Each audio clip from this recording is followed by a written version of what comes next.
We provide you the platform to turn your dreams into reality. Give wings to your aspirations with KR Mangalam University. अपनी शादी को लेकर सुर्खियों में रहने वाली महाकुंभ की वायरल गर्ल मोनालिसा एक बार फिर से चर्चा में है और चर्चा ऐसी है कि उनकी शादी पर ही खतरा मंडरा सकता है। और इस खतरे के बीच में लगातार सवाल उठ रहे हैं कि क्या मोनालिसा की चंद दिनों की शादी टूट जाएगी? क्या जिस फरहान खान के साथ उन्होंने शादी की थी वो फरहान खान अब उनसे दूर हो जाएंगे?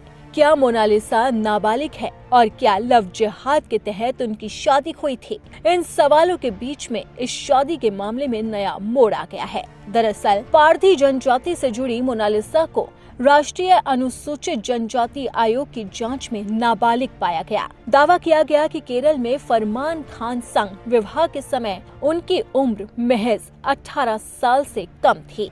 मोनालिसा प्रयागराज महाकुंभ के दौरान अपनी बिलौरी आंखों की वजह से सुर्खियों में आई थी। उनके वीडियो खूब वायरल भी हुए थे। मामले के अनुसार अधिवक्ता प्रथम दुबे ने 17 मार्च 2026 को आयोग के सामने शिकायत दी थी।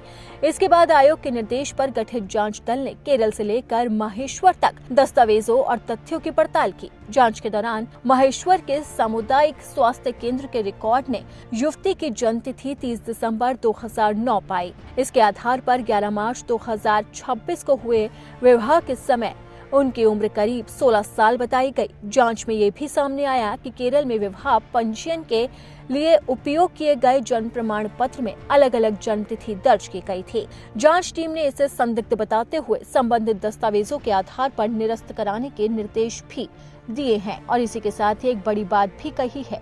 आयोग की अनुशंसा के बाद माहेश्वर थाने पर अपहरण समेत अन्य धाराओं में शिकायत दर्ज कराने की जानकारी दी गई है। पुलिस द्वारा मामले की जांच शुरू कर दी गई। मामले को लेकर इंदौर आईजी अनुराग ने बताया है कि मामले में एफआईआर दर्ज हो चुकी है और इसी के साथ ही आगे की जांच पड़ताल भी जारी है। राजनीतिक और अन्य पहलुओं पर भी सवाल उठाए गए। इस विवाह को लेकर कुछ संगठनों और राजनेताओं की भूमिका पर भी सवाल है। हालांकि इन आरोपों की स्वतंत्र पुष्टि नहीं हो सकी और संबंधित पक्षों की ओर से कोई आधिकारिक प्रतिक्रिया सामने नहीं आई। आयोग और पुलिस की रिपोर्ट सार्वजनिक होना भी बाकी है, तो उसी के बाद ही साफ होगा कि क्या मोनालिसा वाकई ही नाबालिग थी और उन्होंने ये जबरदस्ती शादी की है और आखिरकार क्या है इस शादी का राज। मोनालिसा पर जो लव जिहाद के आरोप लग रहे हैं, अब ये मामला क्या नया मोड़ लेता है, ये वाकई में देखना काफी दिलचस्प होगा।